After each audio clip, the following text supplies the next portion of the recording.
This is on the early afternoon of the 2nd of August, 2024. Article put up by the Right Scoop, published on August the 1st, 2024. Title: Breaking. Top FDA official admitted puberty blockers carry increased risk of suicide, but called for approving them anyway. I don't know why that should surprise anyone. I've made a number of videos, and these people that end up doing this to themselves have the highest rate of suicides when they wake up and realize what they've done to themselves and they can't reverse the process. A top FDA official called for approving puberty blockers for children despite admitting that they're carrying an increased risk of depression and suicide. Here's the reporting from the Daily Signal.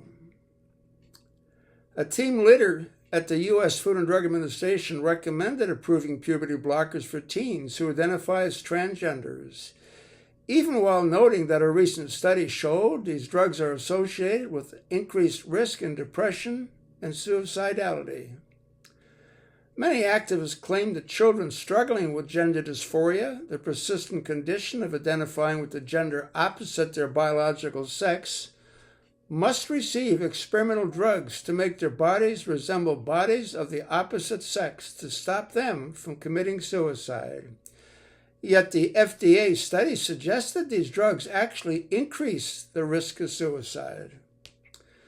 In one email on January 25, 2022, Shannon Sullivan, clinical team leader at the FDA's Division of General Endocrinology, noted that the agency's Division of Metabolism and Endocrinology Products performed a safety review of GnRH agonist class to pediatric patients from 2016 to 2017. GnRH stands for gonadotropin-releasing hormone, and GnRH agonists prevent the natural release of testosterone and estrogen that initiate puberty. The conservative nonprofit America First Legal obtained the email and discovery process of a lawsuit that made it available to the Daily Signal. Our review focused on suicidal ideation, depression, seizures, and bone health. Sullivan wrote in the email, although most of the minors in the study suffered from central precocious puberty, in which puberty starts too early, a handful were transgender kids using the drugs off-label. We found no effect on bone after factoring in catch-up growth, including no increase in fracture risk, she noted. We did find increase in risk of depression and suicidality, as well as increased seizure risk as we issued safety-related labeling changes. Yet Sullivan went on to recommend approving GnRH agonist for minors.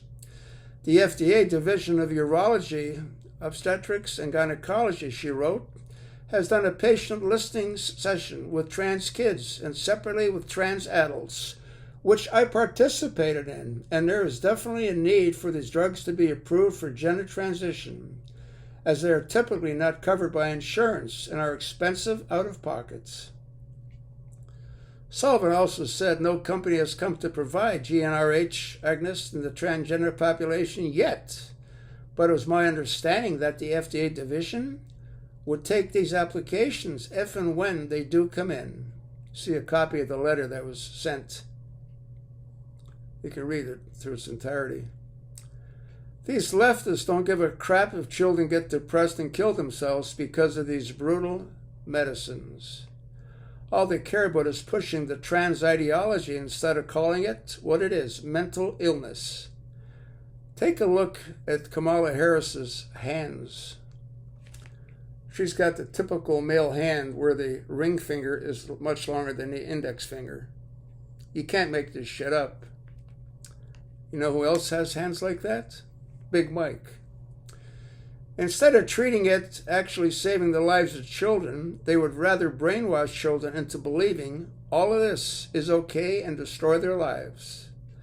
I guess if they can't abort as many kids as they want now that Roe is no longer the law of the land, they'll trick them into killing themselves.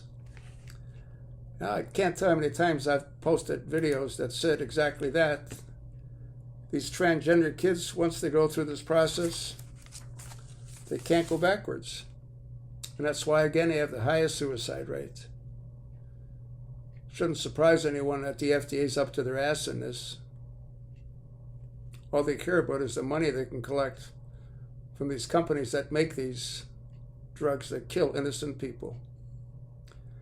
Any child that wants to transition is mentally disturbed and they need mental health counseling. That's just sort of what I think. Look at J.D. Vance. He was concerned that he might be homosexual, which is what I think he is. Any guy that wears eyeliner isn't quite right. But that's a whole different story. I'll attach this link. Look at it. Pass it along. I can't do this alone, folks. And nobody does for you what I do they?